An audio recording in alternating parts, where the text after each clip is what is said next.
மக்களே, welcome to Delhi talks. Last video தான் செம்ம ஹாப்பியாக டிஆர்பி அப்டேட்லாம் போஸ்ட் பண்ணியிருந்தேன். ஃபர்ஸ்ட் டைமாக மகாநதி 6:30 ஸ்லாட்டில் ஹியூஜ் டிஆர்பி ஸ்கோர் பண்ணியிருக்காங்க அப்படின்னு சொல்லி அதை முடிச்சுட்டு அப்படியே போகும்போது பார்த்தா மகாநதி நியூ ப்ரோமோ வந்திருக்கு.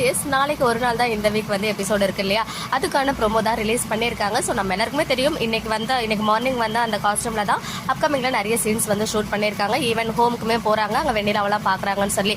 பட் அங்கே வந்து பார்த்தீங்கன்னா இவங்களா போல நம்ம ராகினியாக வந்து பர்த்டேக்கு உன்னோட கிஃப்ட்டை வந்து இங்கே வர மாட்டாங்க, நம்ம தான் போய் பார்க்கணும் அப்படின்னு சொல்லிட்டு இங்கேருந்து காவேரியை ஹோமுக்கு கூப்பிட்டு போகிறாங்க. கூப்பிட்டு போயிட்டு இங்கே ஏன் வந்திருக்கோம் அப்படின்னு யோசிக்கும் போது இதுதான் நீ தேடிட்டு இருந்த வெண்ணிலா அப்படின்னு சொல்லிட்டு ராகினி சொல்கிறாங்க.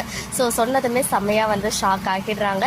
அண்ட் நம்ம வில்லன்ஸ் கேங் நம்ம பசுபதி வந்து காவேரி கிட்ட சொல்கிறாரு, இனிமேவும் உன் புருஷன் கூட ஹாப்பியாக இருப்பான்னு நினைக்கிறியா அப்படின்னு சொல்லிட்டு கேட்குறாரு. உடனே காவேரி வந்து கொஞ்சம் உடஞ்சு போய் அழறாங்க.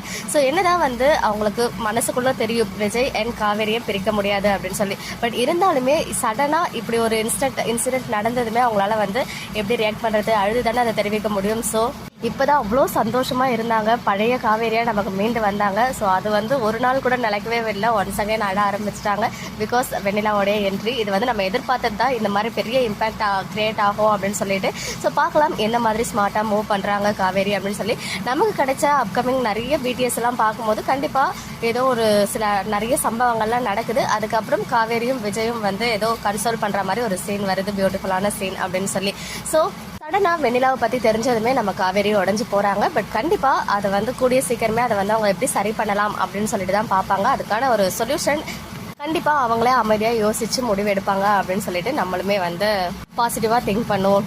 ஓகே மக்களே, நெக்ஸ்ட் வீடியோவில் மீட் பண்ணுறேன். எக்ஸ்க்ளூசிவ் அப்டேட்ஸ்க்கு மறக்காம நம்ம யூடியூப் சேனலை சப்ஸ்கிரைப் பண்ணிக்கோங்க.